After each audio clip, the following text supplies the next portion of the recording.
let me just open by making 2 points.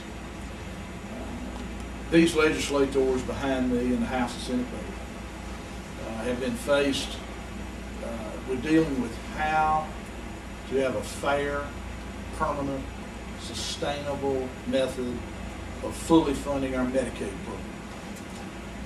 This is an issue that has been lingering for more than 2 years. I just want to say to you and to the people who watch your television, the Senate has passed a fair, permanent, sustainable method of funding our Medicaid program.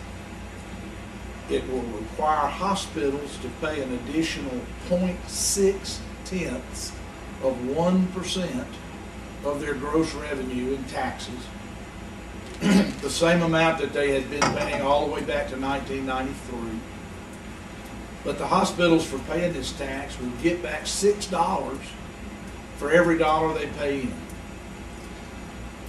This is the way we've been funding Medicaid since 1993, at the request of the hospitals, who know that by paying in provider fees that they and the nursing homes pay in, that they get back multiples of what they pay in. In the case of the hospitals, they get back $6 for every dollar they pay in. That's why that's the right way to fund Medicaid.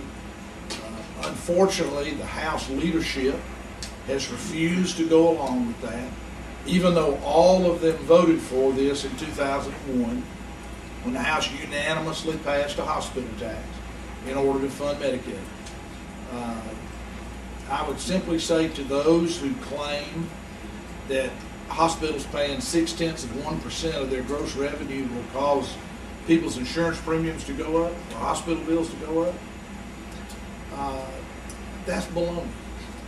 If that were true, then we shouldn't have any provider fees. But the fact is, the hospitals getting back $6 for every dollar they pay in keeps people's hospital rates lower and keeps insurance premiums lower, because the hospitals do get back $6 for every dollar they pay in. So, regrettably, the House has not gone along with the Senate. These House members have voted for that because they know it's fair and it's permanent.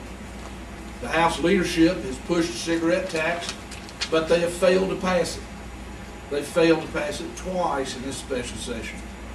Today, I'm required by law to make cuts in Medicaid spending so that we have a balanced budget. And later today, we will announce those cuts.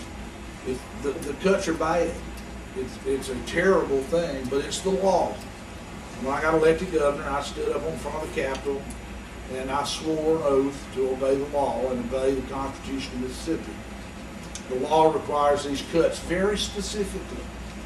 The law requires the governor to make the savings. The other thing I want to mention to you is the big Toyota announcement yesterday. Of course, it's not only big news for North Mississippi, it's also, in the long term, incredibly good news for Northeast Mississippi. It is fantastic for our state that the Prius, which is the premier environmentally and energy efficient car in the world, is going to be made in Mississippi. First time ever made in the United States. But it is fitting that it would be manufactured in Blue Springs, where Toyota has already announced that this will be their model environmentally sustainable plant in the United States. There will be a slight delay from the spring of 2010 to the fall of 2010 before production begins. But despite that, at the end of the day, this is a grand slam home run for Mississippi.